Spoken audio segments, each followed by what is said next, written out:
গ্রাম থেকে একটু দূরে একটা ঘন জঙ্গলে বাস করত এক দুষ্টু সাধু বাবা।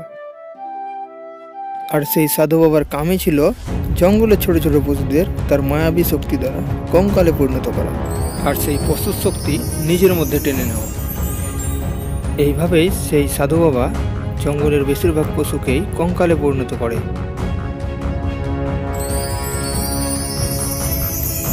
আর সেই সাধু নিজে মনে মনে ভাবতে থাকে, আমি এই জঙ্গলের রাজা। একদিন সকালবেলায় রাজু আর মণি জঙ্গলের ধারে ফুটবল খেলছিল। তারা দুজনে এটা জানতো না যে এই জঙ্গলে এক দুষ্টু সাধু বাবা থাকে।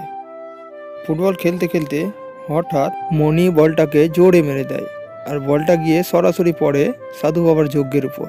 আর বলের পিছু পিছু রাজুও ছুটতে ছুটতে চলে আসে। এই দেখে সাধু বাবা অনেক রেগে যায় আর রাজুকে নিমেষের মধ্যে কঙ্কালে পরিণত করে।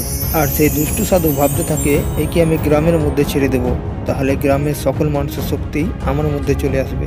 পরের দিন সকালে কঙ্কালটা চুপি চুপি গ্রামের মধ্যে চলে আসে এবং একটা মেয়ে মানুষকে কামড়িয়ে দেয় এবং তার অলৌকিক শক্তি দ্বারা তাকে কঙ্কালে পরিণত করে। এইভাবেই সেই কঙ্কালটা গ্রামের বেশিরভাগ মানুষকেই কঙ্কালে পরিণত করে।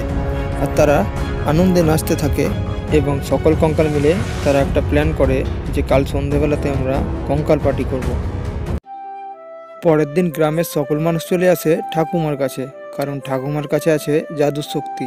গ্রামের সকল মানুষগুলো ঠাকুমাকে বলতে থাকে যে কি করে এই কঙ্কালটা সকল মানুষকে কঙ্কালে পরিণত করেছে। আর ঠাকুমাকে এটাও বলে যে, ঠাকুমা তুমি তোমার জাদুর শক্তি দ্বারা ওই সকল কঙ্কালগুলোকে আবার মানুষে পরিণত করো। তাই ঠাকুমা এখান থেকে চলে যায় কঙ্কালদের কাছে।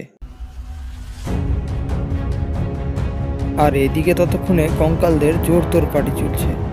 হঠাৎ ঠাকুমা হাজির হয় কঙ্কালদের কাছে, আর এই কঙ্কালদের উল্টোপাল্টা আর ভুলভাল নাচ দেখতে থাকে আর মনে মনে ভাবে, দাঁড়া বেটা, আমি তোদেরকে দেখছি।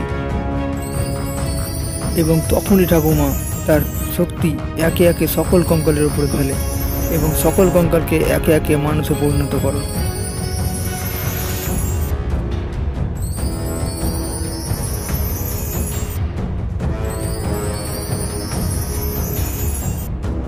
এবং পরের দিন সকালে সকল গ্রামের মানুষ ঠাকুমার বাড়িতে আসে এবং ঠাকুমাকে ধন্যবাদ জানায় আর বলে, ঠাকুমা তুমি আমাদের অনেক উপকার করেছো।